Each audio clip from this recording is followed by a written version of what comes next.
if you're a speedrunner, then a game that just came out on PS4 and Xbox is right up your alley.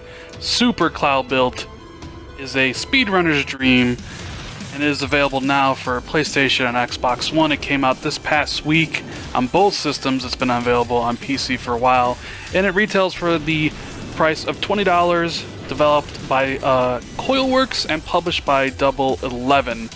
So I've played a bunch of the levels, and this is going to be kind of my impressions because I haven't really finished the game, and honestly I don't really know if I'm really good enough to finish it. And even though I enjoy the game, I'm not particularly in love with the game. It is a fun game and it is a challenging game, but I wanted to put this video out there because I know there will be people out there who enjoy the challenge, the skill, and the speedrunning that this game does offer. So Super Cloudbuilt puts you in the role of Demi. This is kind of the story setup. She's a young soldier who wakes up in an empty shell of a ruined building in the center of a strange new world, disconnected from her old life and physical body. Confused and isolated, Demi pushes herself physically and mentally to overcome the obstacles of her new reality. And the obstacles they're talking about are these levels.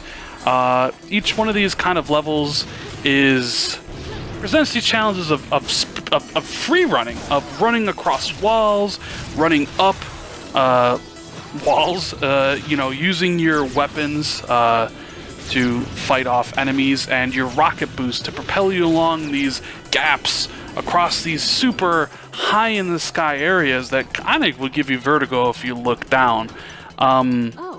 There is a bunch of levels to play through. The game is not lacking in content either. There's kind of like three main modes. You have story mode, which you play through the story of Demi and whether or not she kind of like accepts her new reality.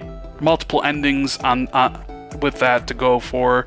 But then also has ranked mode, where you get like ranked as, you know, when you progress through the levels, whether you get all the collectibles, whether you get all the kind of different things you can pick up, how fast you go through. And there's also rush mode.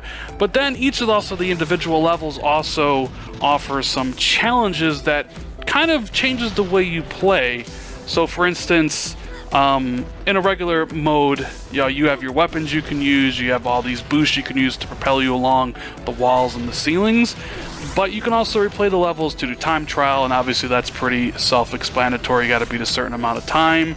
No ammo, which means you don't have ammo in your gun, so you can't destroy obstacles blocking your path or your enemies. You have to find different ways around them. Fragile, which means if you get hit one time, you're dead, and you only have a set number of lives per level. Right now, I think currently I have like 15 or 16 lives that you can use, and sometimes you can plant the flag with the X button in case you think you're going to die. But on the fragile level, you just get hit once and you're dead. Supercharged, Beacon, and Pathfinder, all the levels in the game feature those different types of challenges. So there's a lot in this game. There's quite a bunch of levels, each with their own set of challenges, and they get progressively harder as they go. I got to a certain point in the game and I was just, as much as I like the game and I think it's a really cool game, it's not a game that I would spend a lot of time in, but I know there are people out there that kind of value the speedrunning aspect of looking at these levels and trying to figure out the way up and around obstacles to get to the end.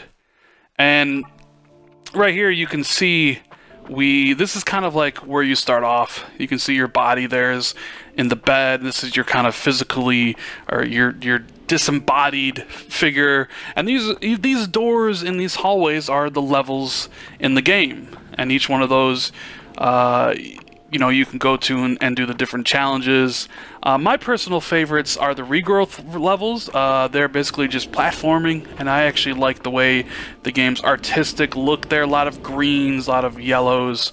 Some of the other levels are a little bit more darker with like blacks and purples and stuff, but I really enjoy the regrowth levels in that. But all in all, I think the game's good. I don't necessarily think it's great, but of course that is just my opinion. A lot of people do like this game, especially if you're into speedrunning. My god, this would be your dreams come true, to be able to go across the leaderboards, fight other people who are basically, you know, compete against people who are really good at the game to see who's the best. And that's why I do these little rants and these spotlights, because I know not everybody, you know, likes the same games as me, and that's why I do the videos. So people out there might watch this and be like, hey, this game looks like something I would enjoy. So it's out now for $20 on PlayStation 4 and Xbox One. It's been out for PC for a while. If this kind of looks like your thing, if you like the idea of running along the walls super fast, running up and down them, and trying to figure out the best way to get through the level to improve your skill, if you like those type of games, then I would recommend you check out Super Cloudbuilt. If you're not one of those people, if you do kind of enjoy just a good game, but you're intimidated by some of the complexity of the levels, and because I'm not gonna mince words here, you have to be pretty good to get through a lot of the levels. If you're kind of intimidated by that, then I would wait for a sale. I'm sure this game will be on sale for $10 at some point in time. But anyways, guys, I hope you enjoyed this look at Super Cloudbuilt, available now for $20. I'll see everybody in the next video. Later.